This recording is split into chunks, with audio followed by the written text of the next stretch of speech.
um problema difícil e alguém te perguntasse assim, no meio do teu problema, quem é Deus, o que você diria? Eu imagino que de forma comum todos diriam assim, meu Deus é um Deus poderoso. Sim ou não? Será? Já houve alguma situação da sua vida em que você duvidou se Deus faria ou não faria um milagre? Já houve algum momento da sua vida em que você disse assim, será mesmo que Deus pode fazer? Porque uma coisa é estarmos em dias de paz. É muito fácil dizer assim, Deus é poderoso, meu Deus é um Deus fiel. Quando tudo está bem, Deus é sempre fiel. Mas quando as coisas começam a mudar e o mal parece predominar, parece que as dúvidas começam a aparecer. Será mesmo que Deus pode fazer este milagre? Será mesmo que Deus pode realizar esta minha oração? Será que Ele pode me responder? O título da meditação hoje, o que direi do Senhor? Abra sua Bíblia no livro de 1 Samuel, capítulo 17.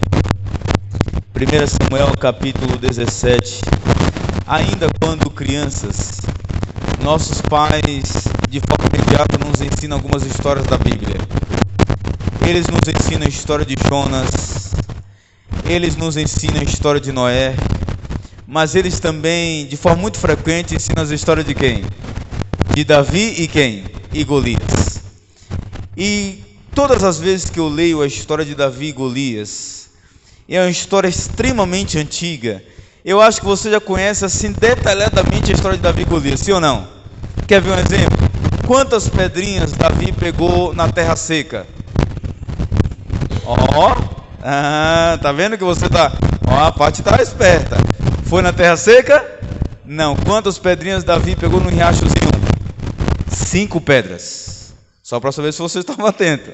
Eu falei terra seca, a parte logo me corrigiu. Parabéns, Paty. Então, a história de Davi e Golias é uma história detalhadamente conhecida por nós. Só que a Bíblia, a palavra, ela se renova a cada... E a despeito da história ser conhecida por nós ou não, Deus sempre tem lições extraordinárias. Eu gostaria muito que aquilo que Deus colocou em meu coração fosse colocado em seu coração esta noite também, em nome de Cristo Jesus. 1 Samuel capítulo 17, versículo 17, Davi tinha uma missão. Disse Jessé a Davi. Quem era Jessé? O pai ou o avô de Davi? O pai. Disse o pai de Davi, seu filho, leva, peço-te, para teus irmãos um efa deste trigo tostado e estes 10 pães, e corre a levá-los ao acampamento a teus irmãos. Porém, estes 10 queijos, leva-os ao comandante de 1000, e visitarás teus irmãos, a ver se vão, e trarás uma prova de como passam. Muito bem. Davi tinha uma missão, sim ou não? A missão de Davi era 2. Levar alimento para os irmãos e o comandante e trazer boas notícias. A missão de Davi, eu poderia até acrescentar uma terceira, para ficar mais clara. A primeira, levar alimento. A segunda, saber como os irmãos estavam. E a terceira, trazer boas notícias. Essa era a boa missão de Davi. Só que quando Davi chega lá no acampamento, as notícias não eram das melhores. Quando Davi chega no acampamento, ele percebe que não só os irmãos, mas todo o exército de Israel estava em um conflito. Estava em uma batalha. Então vamos pensar nós aqui. Se Davi fosse fielmente a missão que o pai havia dado, o que ele diria ao seu pai? Vou imaginar que Davi se deparasse com um conflito, se deparasse com o povo de Israel ali tremendo de medo, o que ele diria para Jessé? Vamos pensar um pouquinho? Meu pai me mandou apenas trazer alimento, ver como meus irmãos estavam e levar as notícias. Meus irmãos estão com medo, eles estão em guerra, eles estão em conflito, então qual seria a notícia de Davi a Jessé? Vamos pensar um pouquinho? Davi voltando para casa. Meu pai, Vou lhe contar como é que está a situação lá. Lá existe um gigante chamado Golias. E todo o exército de Israel está com o quê? Com medo. E sabe o que ele está dizendo? Ele está afrontando. Quem é que Golias está afrontando? O nosso Deus. Dá para você imaginar o que Davi estava prestes a dizer a respeito de Deus? Existe um exército preparado, frequentes batalhas, e por causa de um só homem, houve ausência de confiança no poder de quem? De Deus. Então, Davi voltaria dizendo assim, o povo está temendo um homem só, acreditando que ele é mais poderoso do que o nosso Deus. O que estamos dizendo quando nos deparamos com alguns problemas em nossa casa? Como nós tratamos a pessoa de Deus na resolução de um problema em nossa casa? Como a gente coloca Deus em que posição? Em um Deus que pode todas as coisas ou um Deus que tem limites no realizar? Quando a gente passa por um problema de saúde ou qualquer uma outra situação, nós colocamos Deus em que posição na nossa vida? O que a gente fala a respeito de Deus? Deus é um ser poderoso e qual ele diz assim, eu posso todas as coisas naquele que me fortalece? Ou eu coloco Deus como um ser limitado, de que algumas coisas ele pode fazer e outras muitas não? Lembra do que Cristo falou para os discípulos? O que é impossível para os homens é possível para quem? Para Deus. Você crê nisso, sim ou não? Crê ou não crê? Você crê que Deus é o Deus dos impossíveis? Você crê que Deus pode realizar milagres que você não consegue nem imaginar? Você também crê que a última palavra é de Deus, mesmo quando os homens estão dizendo assim, não tem mais o que fazer, mas ainda assim você ainda acredita que é a última palavra e quem determina o final é Deus? Sim ou não? Certeza? Absoluta? Será mesmo que nós acreditamos dessa forma? Está todo mundo dizendo que vai dar errado, você está aqui, eu sei em quem eu tenho crido. Está todo mundo dizendo assim, morre e amaldiçoa teu Deus. Ele diz, não, Deus tirou, Deus me deu, e Ele tirou, bendito seja o nome. O diagnóstico é o pior possível. Mas você está aqui, eu sei que Deus pode me curar. Será mesmo que nós tratamos Deus dessa forma? O que estamos falando a respeito de Deus em nossas lutas pessoais? Quem dera se nós tivéssemos a mesma convicção de Davi. Davi, ele poderia ou não poderia voltar para casa? O que era mais correto? Voltar ou não voltar? Voltar, ser obediente a quem? A seu pai. Quantas batalhas Davi participou? Quantas guerras Davi foi? Por quantas vezes Davi levantou uma espada? Quantas vezes Davi usou armadura? Percebe que a batalha entre Davi e Golias era desigual? Na frente dele, um homem extremamente preparado.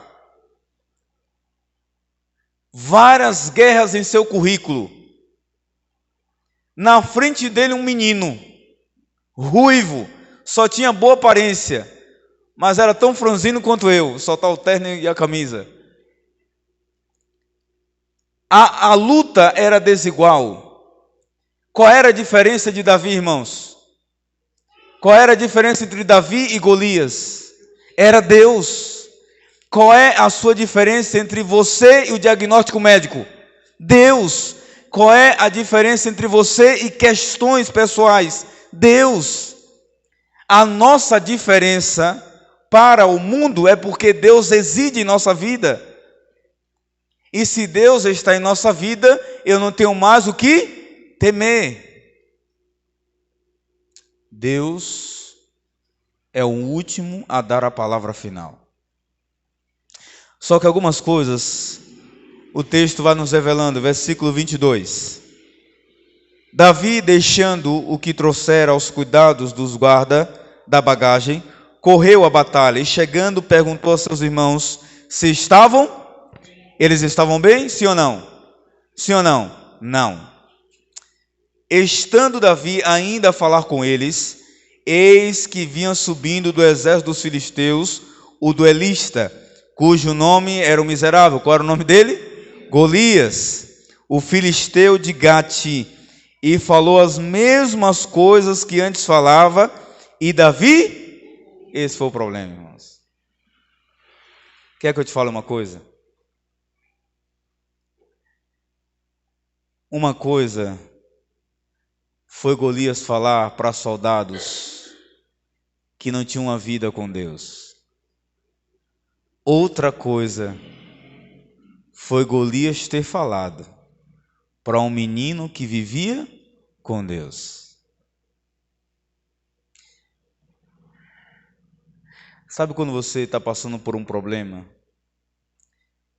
e que você almeja um conselho assim, muito especial? E existe uma diferença muito grande. E você percebe na orientação e no conselho. Eu tenho um pastor, amigo meu, que ele é meu conselheiro constante. Conselheiros administrativos no distrito e também conselheiros em aspectos pessoais. E todas as vezes que eu passo por alguma questão assim que é duvidosa, que eu não sei exatamente como avançar, eu ligo para ele: amigo, eu estou precisando de você. Uma coisa é você abrir o coração para alguém que não tem Deus. Outra coisa totalmente diferente é você abrir o coração para alguém que vive com Deus. O problema de Golias foi ter falado, repetido as mesmas palavras, e um menino que vivia com Deus ouviu. Quando Davi ouviu, irmãos do céu, olha o que diz o versículo 26. Então falou Davi aos homens que estavam consigo, dizendo: que farão aquele homem que ferir a este filisteu e tirar a afronta de sobre Israel? Quem é, pois, esse incircunciso filisteu para afrontar quem, irmãos? O exército de Deus? Quem é este miserável para falar todas essas asneiras contra o Deus vivo? Eu não estou aqui. Sabe que às vezes eu penso que essas mesmas palavras de Davi seriam colocadas na nossa vida quando nós questionamos sobre o poder de Deus ou não? Mas que pastor miserável, como é que ele está duvidando que Deus pode fazer? Quem é este filisteu que está levantando uma afronta contra o nosso Deus? Eu não admito. Eu não admito. E aí no versículo 46, ele diz assim: daqui um mês, é assim que está escrito? Daqui amanhã, é assim ou não? O que foi que Davi disse? Hoje mesmo o Senhor te entregará nas minhas mãos. Ferir-te-ei, tirar-te-ei a cabeça, e os cadáveres do arraial dos filisteus darei. Hoje mesmo as aves dos céus e as bestas feras da terra e toda a terra, inclusive os irmãos da igreja do São José, saberá que existe o que, irmãos? Um Deus aonde? Em Israel. Não vai ser amanhã, é hoje. Sabe o que eu vou dizer? Sabe o que eu direi a respeito de Deus? Que Ele existe e que Ele vive e reina para todo sempre. Hoje mesmo, toda a terra, não é só lá em Israel, toda a terra saberá que existe um Deus em Israel. E aí me veio uma interrogação. Bom, que a luta era desigual, nós já sabemos.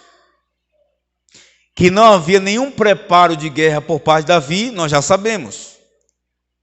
Que a missão dele era totalmente diferente da que ele estava propondo, nós já sabemos.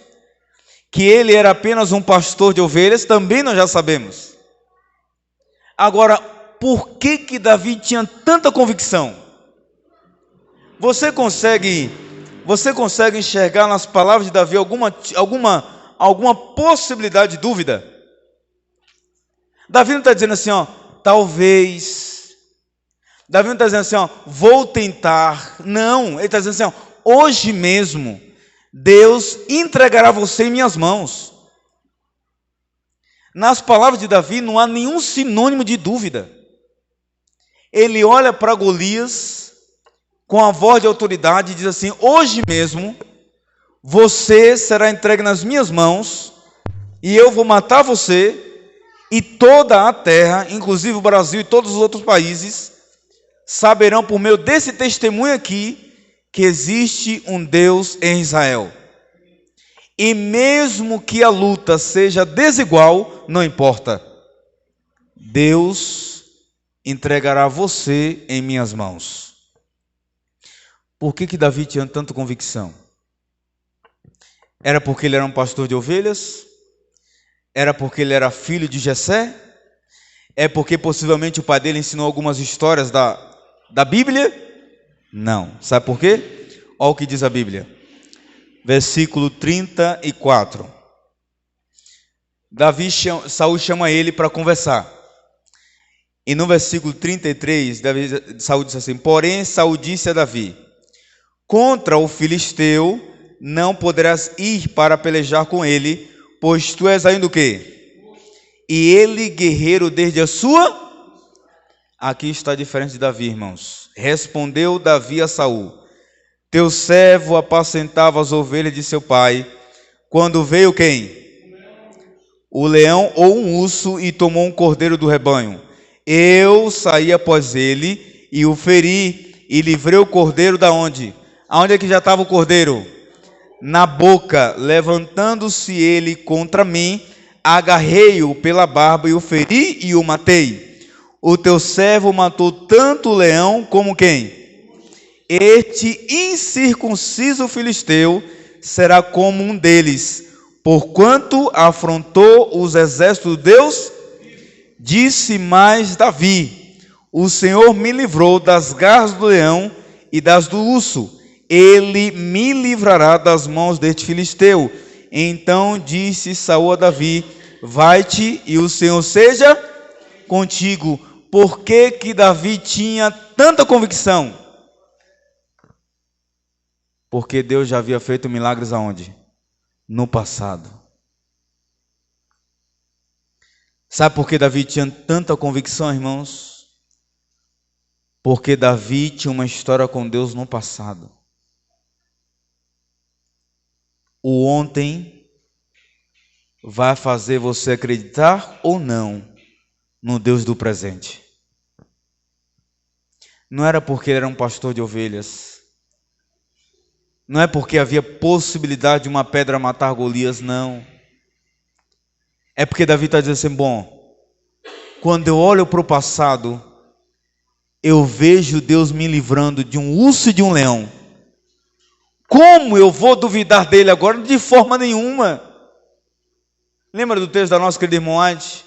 Nada temos a temer quanto ao futuro, a menos que esqueçamos como Deus tem nos guiado até aqui. A despeito de qual for a prova que você passe, por favor, em nome de Jesus Cristo, continue confiando no poder de Deus, porque Ele não falha nunca. Não ousemos em falar de derrotas na presença de um Deus que não sabe o que é isso. Por favor, guarde essa frase no seu coração. Não ouse em falar de derrotas e fracassos, de que não vai dar certo, que minha vida não tem mais solução, que eu vou me acabar, que tudo vai acabar com a minha casa, que meu casamento não tem mais solução. Não fale isso diante de um Deus que não sabe o que é fracasso. O nosso Deus é um Deus de vitória. Se você crer, diga amém. Mas tem um problema. Existe vocês o conhecem, um pastor da nossa igreja. Ele é muito conhecido pelas redes sociais. Eu vou mencionar o nome dele para você daqui a pouco. Ele conta que, ainda quando criança, ele não gostava muito de igrejas. E até que ele tinha um amigo que era adventista. E ele gostava muito de futebol. Mas todo sábado esse amiguinho não ia para o futebol. Porque ele tinha que ir para onde? Para a igreja. E por várias vezes ele criticou o amigo. Isso é besteira. Final de semana, um futebol top demais, bom demais, você está indo para a igreja. E isso piorava porque o amigo dele, que era adventista, no sábado à tarde, ele não jogava, mas ele ia assistir no campo. E ele ficava indignado com aquilo. Como pode? Ele está aqui desejando, se ele não quisesse jogar, nem aqui ele viria. Mas ele está aqui na beira do campo querendo jogar e não pode porque guarda o sábado. E ele foi se indignando com aquilo. E ele foi começando a sentir uma certa raiva por essa questão religiosa. Mas ele também tinha um sonho. O sonho dele sempre foi fazer parte do exército ou da polícia, ser policial. Até que um dia, um domingo pela manhã, ele acorda bem cedo, abre a porta e ele escutou um barulho. E era um barulho de gente meio que marchando. Para frente, para trás, minha volta, esquerda, direita, bota seu sentido ordinário, tá. E aí quando ele viu que dentre aqueles meninos estava o amigo dele. E eles estavam vestidos de quê? De uniforme de quê? E você sabe que o uniforme desbravador, ele tem algumas semelhanças. Quando ele viu, ele disse assim, ele contou no testemunho, ele disse assim, miserável, ele era policial, nunca me falou. Porque ele também não conhecia o uniforme desbravador. Então, quando ele viu o amigo dele vestido de desbravador, ele disse, bom, se ele também é, eu também posso ser. E aí perguntou o que é isso, etc. E o amigo dele, rapidamente, convidou ele para a primeira reunião. E ele começou a gostar, e ele começou a ir todos os domingos para as reuniões do clube. Aí chegou um momento que o amigo dele disse assim, só que a próxima reunião é no sábado. Ele disse, isso tem coisa. Até então sempre foi nos domingos. Por que agora ele criou a ideia de que a reunião vai ser no sábado? Não, e o amigo dele disse, não, porque é uma reunião diferente, houve uma alteração de dia, vai ser tranquilo, mas assim, é uma reunião assim de ralação mesmo, igual desbravador, marchar, sentido, ordinário, etc. Ele disse, alguma coisa está errado aí. Eu sei que todo sábado ele vai para a igreja, nunca me disse que tinha reunião, e agora ele está dizendo que vai ter reunião? Ele disse, irmão, mas eu vou com que roupa para essa reunião? Não, você tem que ir com a roupa assim ruim mesmo, uma roupa velha, porque vai ser relação. Ele disse que a igreja ficava numa esquina, ele colocou uma das piores roupas que ele tinha, porque ele acreditava que seria um dia de reunião assim de ralação mesmo, sentido, marchar, etc. E quando ele virou a esquina, ele se deparou com 2 diáconos na porta. E ele viu que os diáconos estavam arrumados. E ele pensou, vou voltar. Só que ele disse que o diácono segurou na mão dele e disse assim, aqui é o seu lugar, entre. E arrastou ele para dentro. Quando ele entrou, ele foi percebendo que todos estavam arrumados. E ele de cabeça baixa, ele começou a dizer, ele contou uma história engraçada, dizendo assim, miserável, mentiu para mim. Ele disse, irmãos, eu nunca passei tanta vergonha na minha vida, porque me levaram para a sala dos jovens, adolescentes, e as meninas estavam lindas. E eu com a roupa maltrapilha, aquele negócio assim, meu Deus, o que eu estou fazendo aqui? E eu olhava para ele e dizia, mentiroso. Disse que era um dia de ralação, me vendeu uma ideia que não existe. Mas aí os irmãos trataram ele tão bem na escola sabatina, na classe dos adolescentes e jovens, que mesmo a despeito da roupa que ele estava, ele almejou voltar. Depois daquele dia, ele não perdeu mais um sábado. Começou a igreja todos os sábados e domingos nas reuniões do desbravador. Até que chegou o dia em que ele decidiu fazer o quê? Ser batizado como desbravador. Só que a mãe dele, ela fazia parte de um centro, e você já sabe o que é, eu não vou entrar em detalhes. E ela dialogava frequentemente com o inimigo.